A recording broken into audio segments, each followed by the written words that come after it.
broken criminal justice system.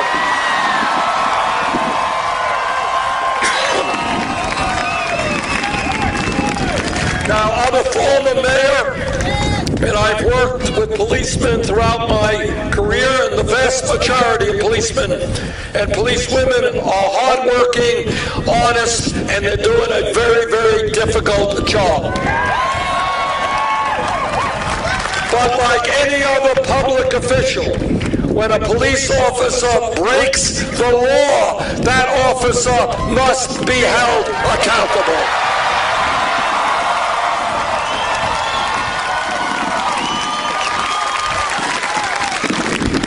We are going to demilitarize local police departments.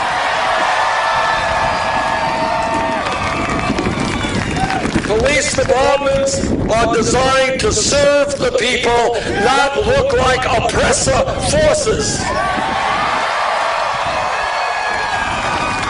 And we are going to make police departments look like the diversity of the communities they serve.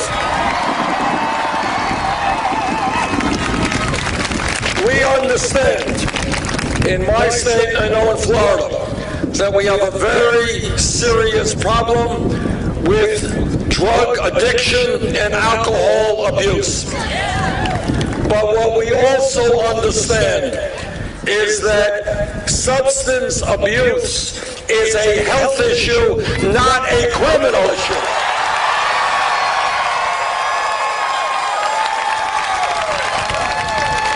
We need a revolution in mental health treatment in this country. When people need help, they should be able to get help when they need it. We have got to take a very hard look at the so-called war on drugs.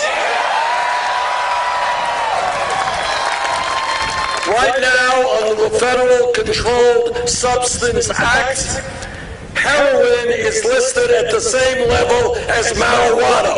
That's wrong. And I have introduced legislation to take marijuana out of the Federal Controlled Substance Act. Now we can argue, and people do, the scientists do, the pluses and minuses of marijuana, but everybody here knows marijuana is not heroin. And the racial aspect of that situation is that it turns out blacks and whites use marijuana at roughly the same levels, but blacks are 4 times more likely to be arrested than whites.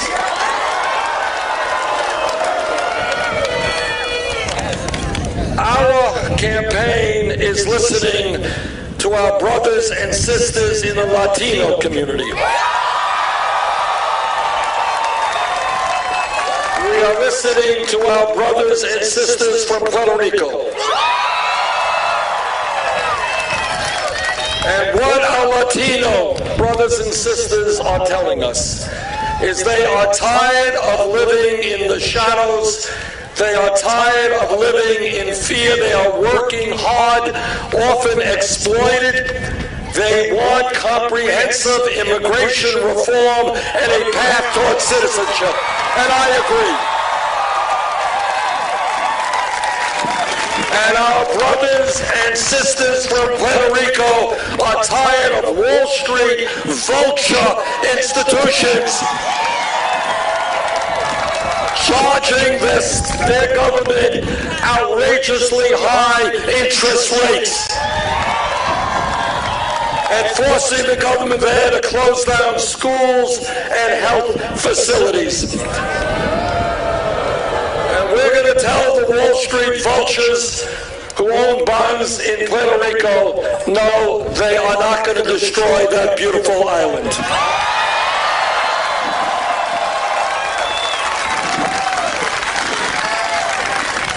This campaign is listening to a people who never get listened to, and that is our Native American brothers and sisters.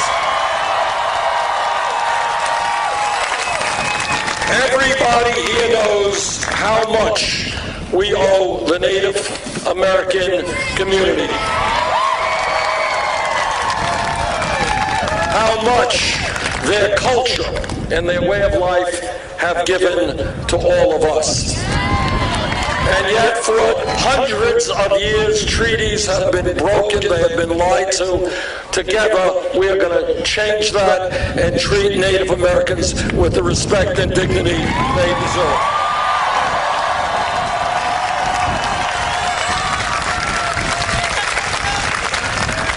This campaign listens to scientists.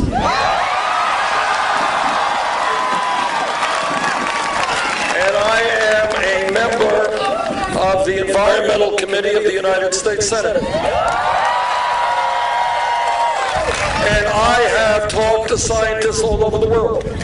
And virtually unanimously, what scientists are telling us is climate change is real. Climate change is caused by human activity. And sadly and tragically, climate change is already doing devastating harm in this country and around the world. And this is what the scientists tell us, is that if we do not get our act together in a very short period of time, the bad situation of today will only become worse in years to come. And in fact, by the end of this century, this planet could be 5 to 10 degrees Fahrenheit warmer than it is today. And what that means, let's be clear about what that means. What that means is more drought, more floods, and you're already seeing that in Miami Beach. More extreme weather disturbances, and you're seeing some of that here. More acidification and destruction of the oceans.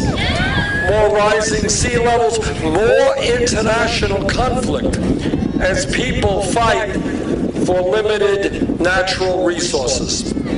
That is the future if we don't have the guts to stand up to the fossil fuel industry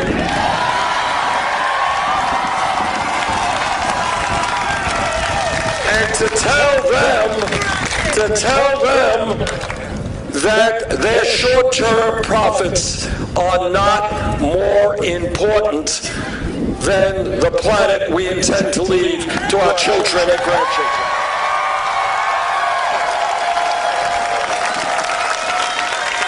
And when we talk about water, and when we talk about our environment, we have got to put an end to fracking.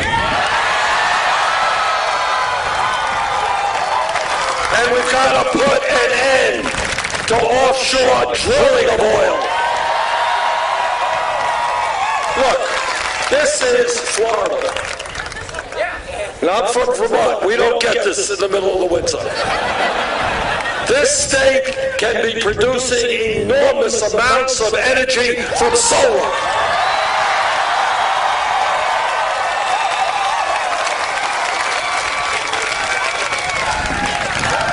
The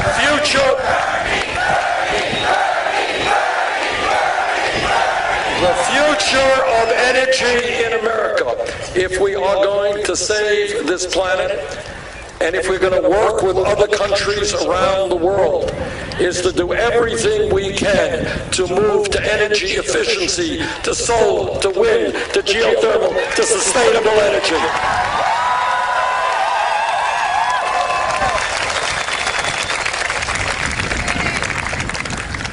Now, people say, how are you going to pay for these things? Well, I will tell you how we're going to pay for these things. In the last 30 years, media doesn't talk about it a whole lot, but in the last 30 years, there has been a massive transfer of wealth from the middle class to the top 1/10 of 1%. Middle class has shrunk the percentage of wealth owned by the top 1/10 of 1% has doubled. What this campaign is about is telling the billionaire class that they no longer will be able to get it all. That this country belongs to all of us and not just a handful of billionaires. And what this campaign is about is understanding that today we have a corrupt campaign finance system. You know, I'm an old-fashioned guy. Democracy to me is one person, one vote, not billionaires buying elections.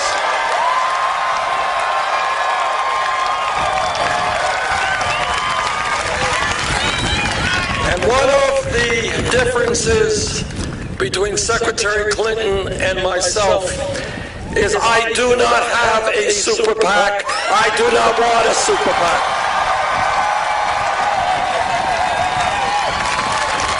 Secretary Clinton has raised $15 million from Wall Street, millions from the drug companies, millions from the fossil fuel industry.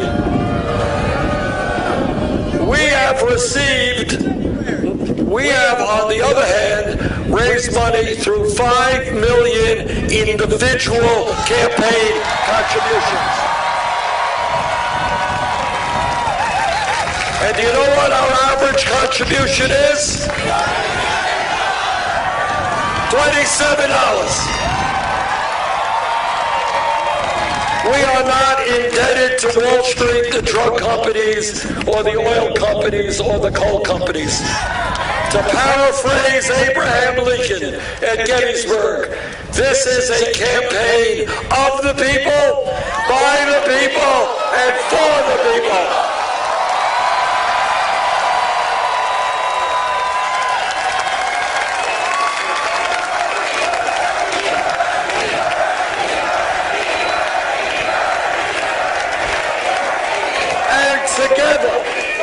Together, we are going to overturn this disastrous Citizens United Supreme Court decision.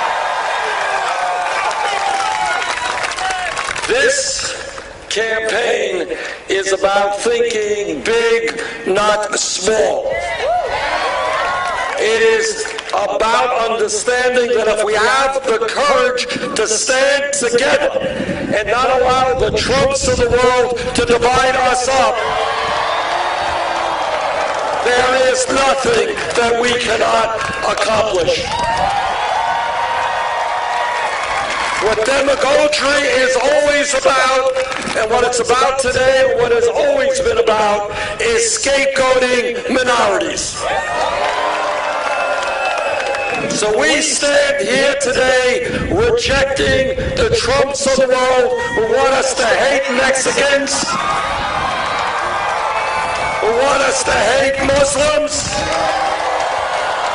We are going to stand together and take on the big money interests who have done so much harm to this country.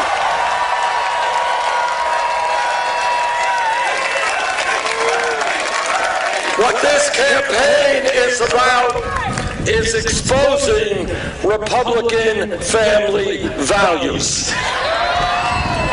When they talk about family values, I want everybody here to know exactly what they are talking about. What they are saying is no woman here today or in Florida or in the United States should have the right to control her own body. I disagree. What they are saying is that our gay brothers and sisters should not have the right to be married. I disagree. When I talk about family values, what I talk about is ending the international embarrassment of the United States being the only major country on earth not to guarantee paid family and medical leave.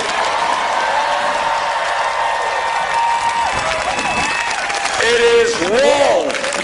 It is horrific that today a woman in Florida or a woman in Vermont is giving birth to a beautiful baby, and yet in a week or 2 weeks, she's going to have to separate herself from that baby and go back to work because she needs the income to take care of her family.